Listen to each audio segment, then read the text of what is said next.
আমাকে আমানত ভাই কিছু বলবে। আজকে আমি এই যে আমার এমটি নিয়ে রাইড শুরু করছি। আমি মোটামুটি এই জামাল কদু মানে এফজেড এক্স, এই এফজেড এক্স এর পিছনে কতক্ষণ ছিলাম, আবার কিছুক্ষণ ছিলাম এই যে হোন্ডার সেই বাংলাদেশের এক পিস আমাদের রুম্মান ভাইয়ের সিবিএক্স এর পিছনে। এখন মজার কাহিনী একটু শেয়ার করি আপনাদের সাথে। আমি যখন এফজেড এক্স এর পিছনে ছিলাম তখন আমার এটা যে এক্সজস্ট ফাইভ, এই এক্সজস্ট ফাইভের আওয়াজ যখন আমার কানের মধ্যে আসছে ওটা আমার কাছে সেই লাগছে। কিন্তু মজার বিষয় হচ্ছে আওয়াজ কিন্তু সিবিএক্স এর পাইছে। এক্সজস্ট ফাইভের এটার আওয়াজ ধরেন আপনি যখন কাছাকাছি ছিলেন তখন এটার আওয়াজ কানে যখন আইতো সেই লাগতো। আর এই যে সিবিএক্স এর ভাই একটু আয় না,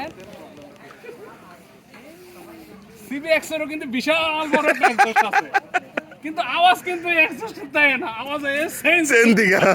তাও সেটা 1-150 মিটার দূরের থেকে হইলে আপনি সেন্সেটের আওয়াজ পাইবেন। এই কারণেই বলে যে ইয়েস ইয়ামাহা। আচ্ছা আচ্ছা, অ্যাকচুয়ালি আসলে হন্ডার সব ধরনের বাইকের এই একটা মেজর প্রবলেম, মানে চেইন নয়েজ। এটা মারাত্মক খারাপ অবস্থা, চেইন নয়েজ, এইটা হন্ডার সবচেয়ে বাজে অবস্থা। এই কারণে বলি ভাই ইয়ামাহাতে ফিরে আসেন, এসআইতে ফিরে আসেন, সেটা বলবো। ডেফিনেটলি যদি এসআই মোটরস বা ইয়ামাহা যদি এরকম এডিবি বাইক আসলে বাজারে নিয়ে আসে সেই ক্ষেত্রে ডেফিনেটলি ইয়ামাহাতে ব্যাক করবো ইনশাআল্লাহ। চলে আসুন। এই যে এমটি, এবার আমারটা নিয়ে কই। আমার সবচেয়ে বড় সমস্যা যখন খাদে খুদে পড়ি মনে হয় যে বাইকে নাই কোনো একটা আড্ডির উপরে বসে আছে। এত টকটক পুরা মনে করেন যে 12টা বাজে যায়। যাই হোক, ইয়ামাহা অলওয়েজ পাংখা না। এইদিকে কিন্তু আবার এই যে হন্ডারে যে আপনি একটু পচাইলেন, হন্ডার একটু ভালো দিক কই, হন্ডার সাসপেনশন গুলো কিন্তু অস্থির, মানে দারুণ।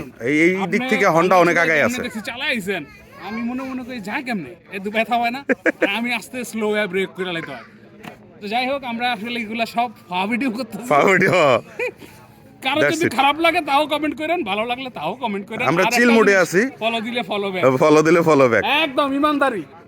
তো এখন হলো আমরা এই যে আসাম বস্তির একটা রোডে আছি আমরা, যেটা হচ্ছে একদম কাপ্তাইয়ের দিকে চলে গেছে। আমরা ওই নামে রোডটাকে, হ্যাঁ, হাসান হাবিব রোড, ওই রোডে আমরা আছি। সামনে টং ইকুরুসি, ওটা আজকে রাতে আমরা থাকবো। যদি সবার সহজে বইলা দেই তাহলে হচ্ছে যে আসাম বস্তি থেকে যে কাপ্তাই যাওয়ার রাস্তা, হ্যাঁ ওটা হচ্ছে যে এই রোড। ওকে, ঠিক আছে, সবাই ভালো থাকেন, ফলো দিলে ফলো ব্যাক পাবেন। ইয়েস।